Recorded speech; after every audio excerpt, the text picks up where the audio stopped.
to the Varsity Club podcast. My name is Derek Peterson. We're brought to you this week by Union Bank and Trust, and I am joined by our Dublin duo, Hail Varsity's managing editor, Brandon Vogel, and deputy editor, Erin Sorensen. Hello to the both of you. How are you? How was the flight? And are you ready to go to sleep yet? Erin, do you want to go first? I've been here for several days now. I came early, so at this point, the only reason that I would want to go to sleep is because everybody is scheduling meetings with us. And I'm not just talking about this podcast, by the way. I'm talking like across the board. Everything has to happen pretty much after 8 p.m. our time. I was going to ask, what time is it there right now? It's 3 o'clock my time, stateside, as I'm recording this. It's 9 p.m. Yep. Gross. So what time local time is the game kicking off on Saturday? 5:30. 5:30. Yep. Okay. Sorry, Brandon. I'm just you can answer the questions while I figure out what's happening with all of the cords that I'm just pulling out of my bag at the moment. Welcome to college football, Irish folks. You get Nebraska and Northwestern in primetime. I was joking with somebody the other day. I was like, why couldn't we send Notre Dame and Ohio State to Ireland for a showcase game? If we're going to have a showcase game, this feels like a rude game to send over to the Irish. And maybe this is why people in England and the UK area don't really like us all that much, is because we're giving them games like this to showcase American football. And not to say that I don't think that this Nebraska-Northwestern game is like a poor showcase of football, but I feel like this game is going to be one of either two likely outcomes. It's going to be an ugly game between two teams who were bad last year and are not going to be playing as efficiently as they will be later in the season. Or it's going to be an absolute blowout and Nebraska just runs all over Northwestern and it's not a very compelling game. I just want to point out really quick, though, it's really important that I make a note that Notre Dame is playing this game in Ireland 1 year from now. They're the 2023 game against Navy. So against Navy. Against their true rival, Navy.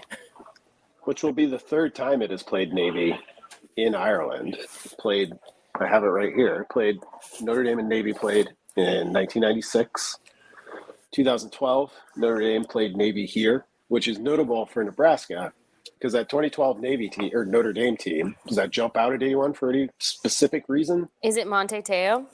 Any specific Netflix-related reason? Yes, that. But also, that was an unranked Notre Dame team. Bob Diaco!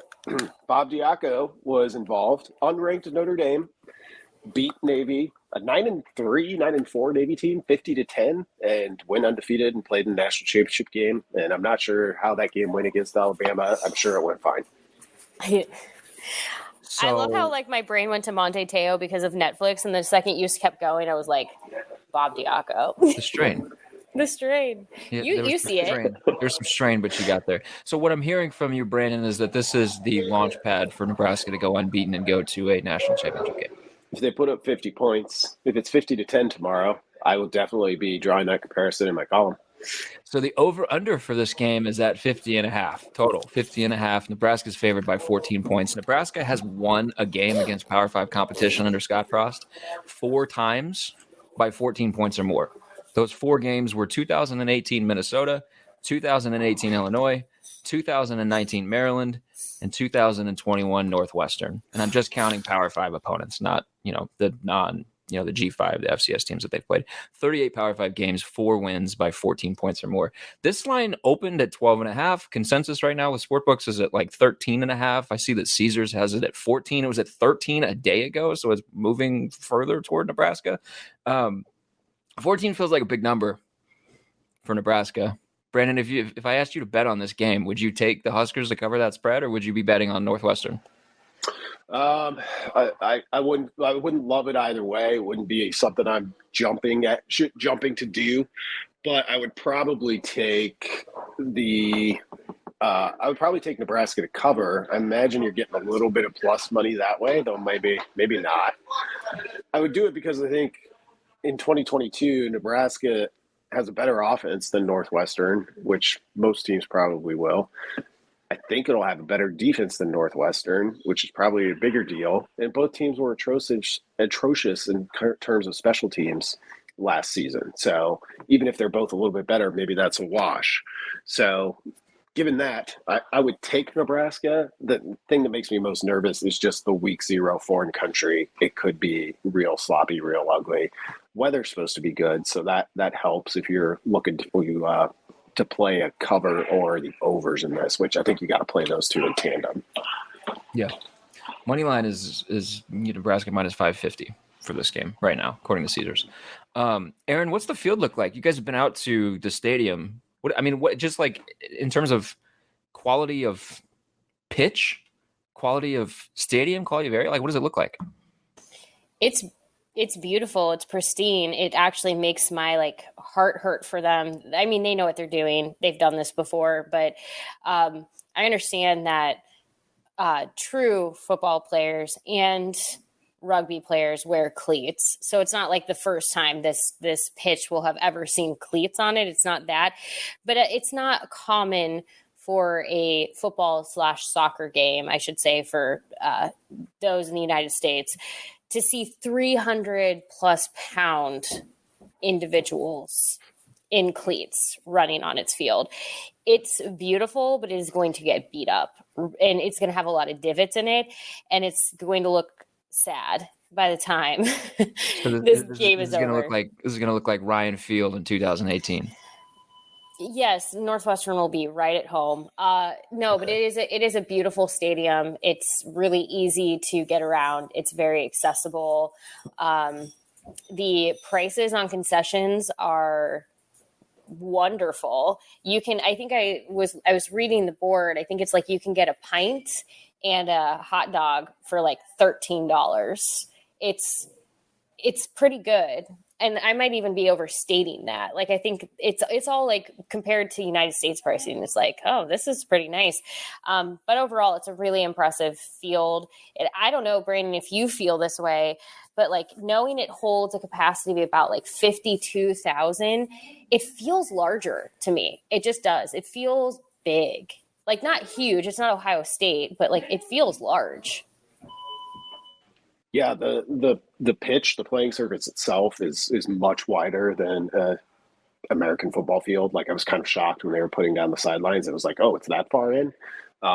This is a UEFA Category 4 stadium, Derek, which means they can host UEFA Champions League matches, the only one in Ireland. So it's at a pretty high standard coming from the soccer side of things, and obviously Ireland's national rugby team is a big deal, and this is their full-time home. So it's pretty cool, and it's in a neighborhood, which I love. Whenever that's the case with a stadium like Fenway Park, like Wrigley, there are houses shockingly close to the north end of this stadium, which is why it dips down a little bit. It was kind of a little bit of a, I don't know if battle's the right word, but there were some concerns about like blocking out light for these people who live probably 50 meters away.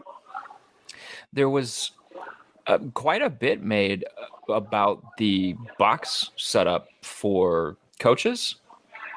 Stateside, they're sitting at the 50-yard line. It doesn't sound like that is going to be the case here. They're down closer to, did Chenander say it was closer to the 10? Like, do you think that has any kind of impact on them? It's like even past the end zone. Like, honestly, they're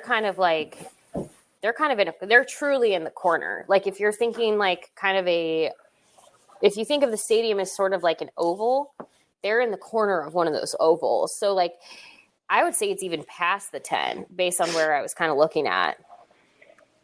Yeah, it might be inside the 10. I'll point to it because Erin and I keep pointing to it when we're in the stadium and it's off screen. So it's over there. It's really not very far away. We're very close to the stadium where we're staying.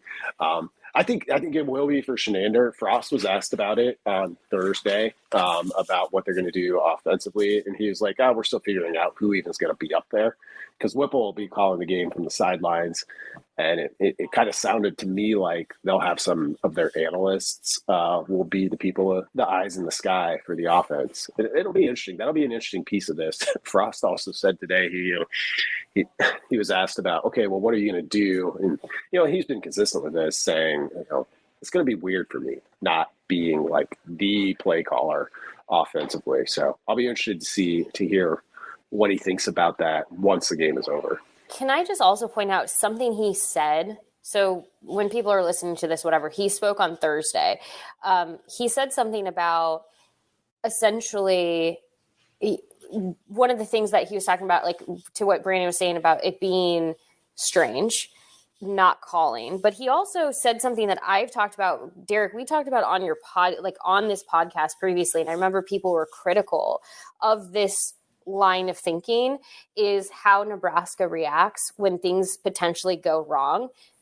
Frost talked about that today. He basically said that is something that he is particularly curious about with his own team and will have the ability to take a better glance at being in the role that he's in right now without Local flavor. I love it. it's great. Knowing that he is not going to be the one focused on play calling. He is the one that now is going to be in that CEO role, looking at everything, defense, special teams, all of it. For him, it's a big thing where it's like when things start to get tough, how does his team respond? And I thought that was really interesting hearing it from him, because I remember a lot of people were super like, you're being negative. But it was like, this is not just something I'm curious about. He himself, as the CEO of this team, is also saying, I'm curious how my team is going to respond. So I digress. I just thought that was interesting that he brought it up. Well, there's been a bunch of times throughout the first few years of his tenure where we've asked him after games, hey, what happened here on this special teams player? What happened here with the defense? And the response has been to some effect, I was getting the offense ready for its next drive. I don't know. I can't answer that question. Now he's going to be able to answer that question, because presumably he's going to be involved in discussions with the defense about the previous drive or a mistake or talking about a special teams thing. Like, I'll be curious to see how he sort of approaches that more like helicopter coach role, where he can kind of bounce around and do various things as needed on the sideline instead of just always focusing on getting the play sheet ready, getting the next drive ready, getting whatever ready for the offense.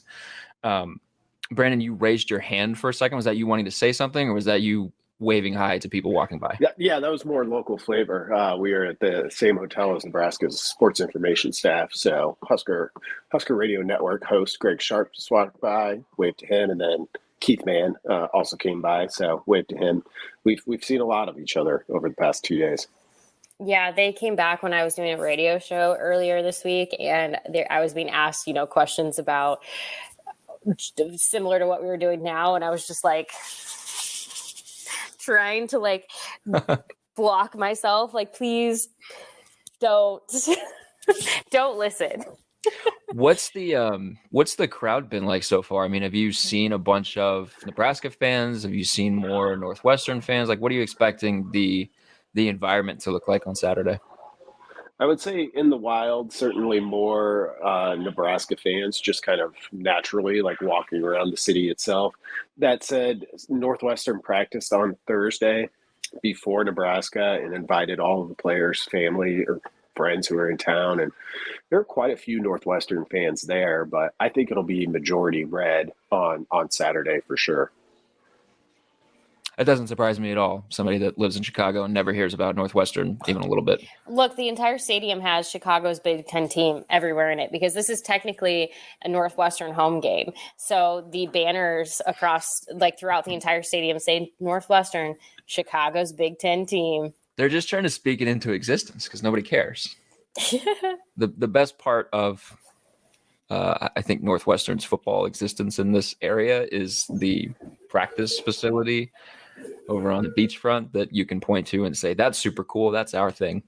The other thing that I don't think a ton of people care about is who's going to be playing quarterback for Northwestern, because the options aren't great. Pat Fitzgerald, again, recording this Thursday afternoon, local time, Central time, maybe he's announced a starting quarterback by the time you listen to this. It sounds like he wants to take it right up to the end. Didn't want to share when he was asked about it earlier this week. He's got Ryan Helinski and he's got Brendan Sullivan battling for the job. The Hunter Johnson experience is over, mercifully. Brendan, either of these two quarterbacks, Nebraska says it's preparing for surprises. It could see both quarterbacks. It could see one or the other. I don't feel like either of these quarterbacks particularly strike fear into Nebraska. specifically defensively. I guess what's your take on Northwestern's quarterback situation? Do they even have the horses to hang with a Nebraska offense like this? That's the big question. And if it's on a quarterback to do that, I think that's a problem. They've got the running backs to do it. And, for the past 3 seasons, like, I have a ton of respect for Northwestern. I'm not trying to rip on them, but they've legitimately had one of the worst passing offenses in the country for a Power 5 team. Like, it's just, they don't have players that scare you at wide receiver. In looking at the roster now, I don't think there's one of those that you can point to and say, well, that guy does. Maybe they have those guys and we just haven't, they're young enough that they're just getting up and running in the program now, but that would be a big surprise. I'd be surprised if Helinski doesn't end up getting the start. Pat Fitzgerald, it's been strange. I've been monitoring it since they started fall camp, the same time basically that Nebraska did. He did a opening press conference, and that first week he did his regular Monday press conference leading into this game, and that's all I've seen. Like, that's all that's on Northwestern football's page is there's just a handful of media appearances that they've done. So it's been pretty opaque around the Wildcats in terms of any of those questions that people like us who don't even cover them full time can kind of look at and say, well, what's happening here? What's happening here? There haven't been many answers to that. Aaron, I want to ask you about Garrett Nelson. So you get a chance to talk to him and be around him quite a bit over the summer, over the off season. I saw the video that was shared from Varsity's Twitter account that a lot of people resonated with, because you can hear Garrett Nelson during, the breakdown, the team claps section, saying in 2 days, the world's going to know how we fought. In 2 days, the world's going to know how we hit. In 2 days, the world's about to know what Nebraska football is all about. As I am looking for reasons not to bet on this game, I find myself hearing Garrett Nelson talk and telling myself the last 4 years didn't happen. It doesn't matter. Nebraska's about to absolutely steamroll Northwestern, because have they had a guy like, I don't think this is hyperbole. Have they had a guy like this in a vocal leadership role when was the last time they had a guy like this? Like, they've had some homegrown local Nebraska kids who were good players for them. But the expectation is that Garrett Nelson is going to be an all-conference guy. I mean, when was the last time they had a player like this? Because you have to go back pretty far, right? Yeah, obviously he was not born in Nebraska, but a lot of people have pointed toward Christian Peter and kind of how he was for Nebraska. Same thing. I'm trying to think of because even, Grant Wistrom, he was from Missouri. So I'm trying to think of a homegrown in-state leader that you could point to in the same way. And I think it's rare that you find somebody who is as talented and good as Garrett is, that is also the type of leader that Garrett is, because he is. And here's the thing, there's a reason for years, for the last, multiple years now, Frost has said, if you could have a team of Garretts, that would be the best thing on the planet. Because yes, I think any football coach, if they could have an entire team of Garrett Nelsons, would know, I'm going to get the absolute best out of every single one of my players on this roster. When Garrett steps into the weight room, when he steps onto the practice field, when he steps into a game, he is giving it everything he has and then more. He is completely invested, not just in himself getting better, but in getting the people around him to be better, to get his team to be better. Obviously, he's only one person. So that's the part where you have to kind of temper those expectations, because Garrett Nelson can be an incredibly special player. He is likely not going to return after this year. If he returns after this year because the NFL for some reason isn't knocking on his door, I would be completely surprised. He can be an incredibly special player with a very special season that stands separate from anything Nebraska does. However, he is the kind of person that doesn't want that to be his reality. He wants to take everyone along with him. So I don't know. I think he's kind of one of those people that, like, if you are a Nebraska fan, I would honestly step back and maybe, no matter what ends up happening this season, appreciate what you are witnessing with someone like Garrett Nelson, because they don't come around that often. Because I'm sitting here even thinking in recent years, like Ndamukong Suh, one of the greatest players to come through Nebraska, but he wasn't the type of vocal leader that Garrett is. He was loud, but like Garrett is just something different.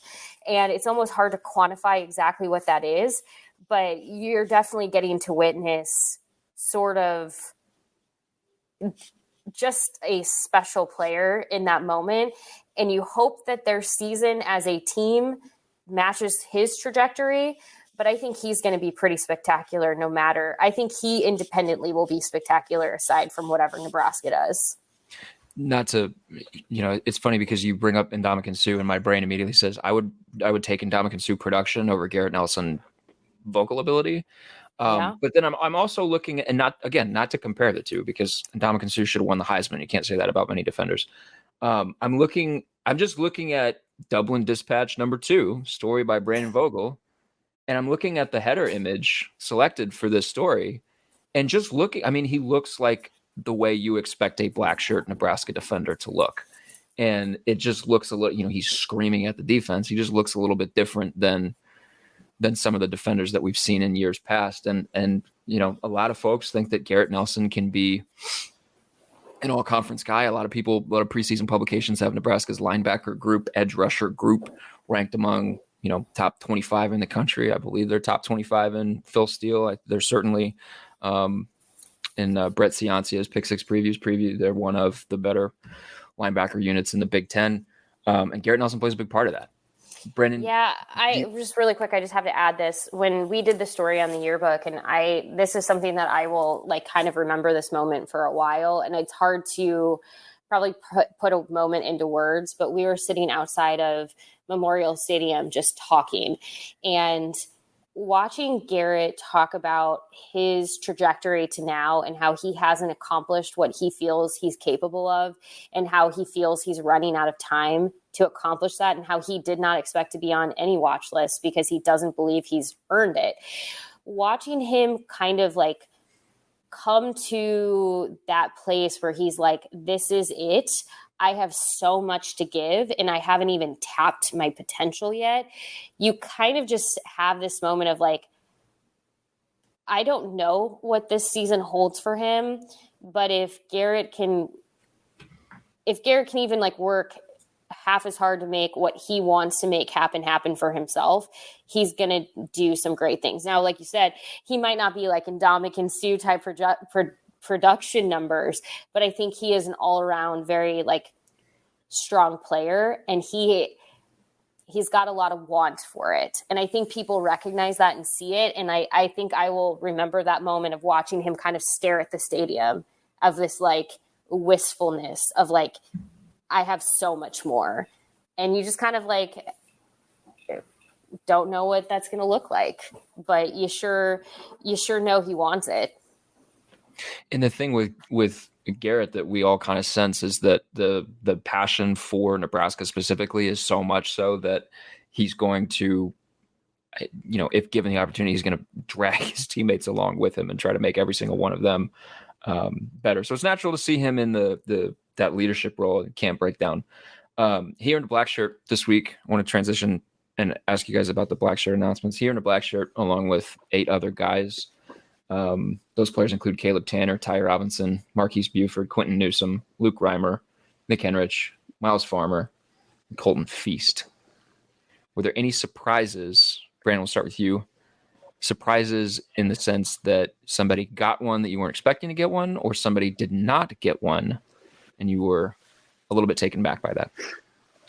Yeah, I think the biggest one was maybe Buford, but he was somebody who was trending really well in the spring, pretty similar to Colton Feast.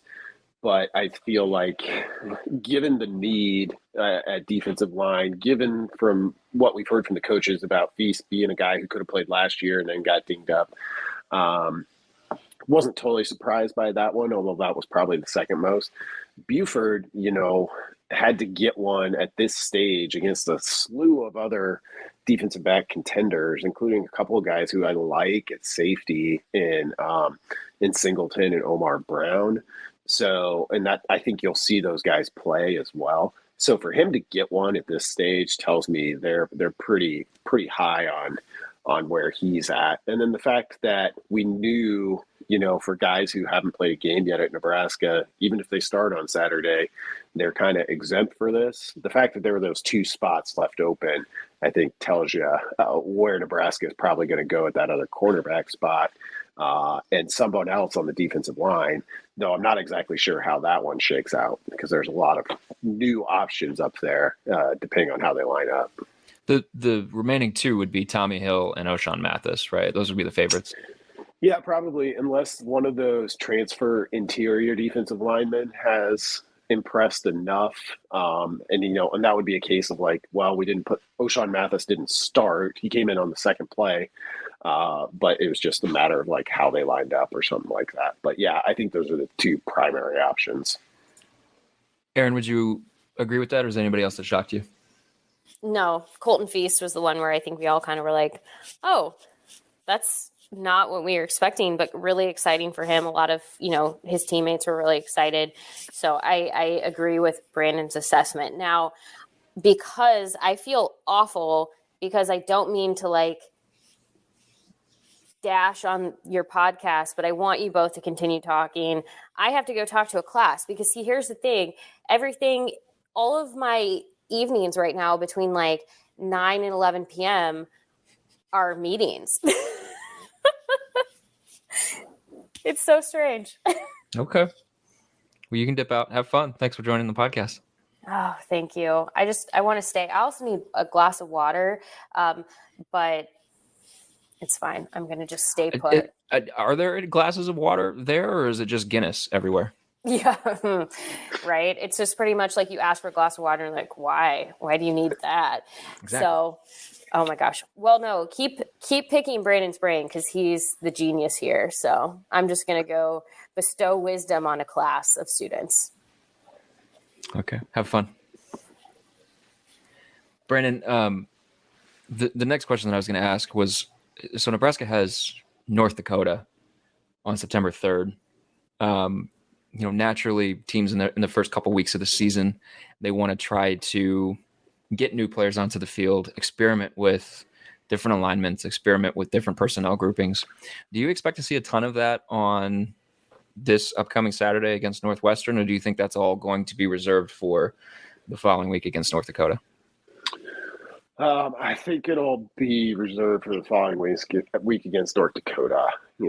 Mark Whipple has kind of been the most consistent with this, though. I mean, it's a pretty apparent thing, and I'm sure all the coaches are on the same spot. Like, no matter where it's at, opening with the league game kind of ups the importance of this one, right? And, Whipple has said over multiple interviews now, talking about the need for the quarterbacks to be smart, particularly early in this game, particularly because it's a conference game. And I think there's some truth to that. So I would expect Nebraska to come out and it has the benefit because of so much change, new quarterback, some new wide receivers, plenty of running back options to sort through. It has the quote unquote mystery edge over Northwestern just naturally. So I think they can come out and hopefully, if they have early success from the coach's standpoint, just run what they're planning to run for the most part and not have to get too cute with it. And I think they've got a shot to do that. The North Dakota one kind of lingers, and Nebraska, should they win this game, that'll be the primary storyline all next week is well, how do you come back from this? And I mean, it is. They're leaving as soon after the game as they can, similar to how they would do if they were playing in Iowa City. Which you think about having played a football game and getting on a 6-hour flight, 7-hour flight. That'll be interesting, but got to win this one for that one to be a major concern. Yeah, and it's going to be, I think it was either Luke Reimer or Nick Henrich that said this week, he was asked about the time difference, the jet lag, sort of getting your bodies adjusted to a different clock. And he's like, well, Northwestern has to do it too. The flip side to that is they got to do it again when they come back. And they got to kind of get reacclimated to before to get ready for North Dakota. And it's on a short week. Let's wrap this up with this. Give me 2 or 3 keys to this game that you're looking for. I'm gonna borrow a little bit from the IAD Preview podcast, which is the new episode is published. It's Brandon's podcast. Everybody needs to make sure that they're subscribed to it. Go listen to it. Pull it up for you're not going to be driving to the game, but when you're getting ready for the game, maybe you are driving to the game. I don't know. When you're getting ready for the game, make sure you're listening to it. So Brandon, you can just read verbatim off of what you had for your preview podcast, or you can go a little bit off script. 2 or 3 keys that you're looking for in this game. Yeah, so I think the biggest one, the good on good matchup here is probably that Nebraska defense against Northwestern's run game. So in addition to having Evan Hull, who rushed for more than 1,000 yards last year, he only got that opportunity because the guy they thought there was a starter, Cam Porter, was out for the season, unfortunately. Porter should be back. He might be a little bit limited just by choice of them wanting to work him in slowly, but those are 2 pretty good running backs. And then they've got Peter Skoronski, one of the best left tackles in the country. That's Northwestern's offense. That's their bread and butter. That's what they want to do. And this Nebraska defense a year ago, while only giving up, almost 23 points a game, was it would give up some gains in the run game without the big one. Northwestern's a team that's a little bit patient, is patient enough. It kind of has to do that anyway. It has to go on those long drives, and you're not going to just wait it out against them. So watching that yards per carry for Northwestern early on, if it gets to 4 and over, that's probably a sign that Nebraska is maybe not getting the best of it. Anything under that, and I think it'll be an early sign that Nebraska's in pretty good shape defensively. The other one is special teams.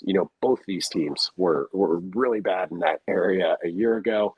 It's possible that both punters on both sides, Nebraska's punter, Northwestern's punter, and their place kicker will all be transfers in this game, which is another sign of where this was a year ago for both teams. And we'll see who gets the better of that, because I think they did upgrade kind of across the board there. So is this a weird one special teams wise? Can it not be a factor? It's almost always a factor, though, in these season opening games. So who gets the better of that matchup, I think, could be pretty big too. Feels like a good place to end it. I'll let you get on with your evening. It feels so weird to say evening because I still have a full day ahead of me. But thank you for coming on the podcast. It was good to catch up and get another dispatch from Dublin. Yeah, thanks a lot for having me. It was fun. Appreciate it. Go have another beer. Mark Whipple gave you permission to just drink a bunch of beer while you're there, so take advantage of it. He did. He said have one for me, so I keep doing that because no one's keeping track of when his end and mine start. And I've got to do another radio spot still yet tonight at 10:30. So just enough time to get us in. At least the game is a late start on Saturday. Indeed. Well, we have football back. It's wonderful. Hopefully we have good things to talk about next week on this podcast, but we can start talking about games once again. I'm so excited to have the season back. It's felt like a long off season. It was a crazy off season. Now we get to talk about actual football games. I'm sure Scott Frost is happy about that. I'm sure most other coaches are happy about that. So we will be back next week with another podcast. In the meantime, keep reading HailVarsity.com. Make sure that you are subscribed so you can get all of the content that your heart desires. HailVarsity.com/subscribe. Use the promo code Varsity, all caps Varsity. Get online content, recruiting, premium pieces from Brandon Vogel, premium pieces from Erin Sorensen, and the whole rest of the Hail Varsity team. And you get the magazine. It's a great deal. HailVarsity.com/subscribe. Like I said before, listen to the I-80 Preview podcast. It's back for a new season. Listen to Erin's podcast with Sasha Durkin, the Mind Your Own podcast. Shouts to Brandon and Erin for coming on this episode this week. I know that they've been very busy over in Dublin. Kind of the coverage has been awesome, by the way. So you guys have been killing it. Well done. Thanks. Shouts to you guys for listening every week. Shouts to Cam for producing this episode every week, and we will be back next week. Thanks, guys.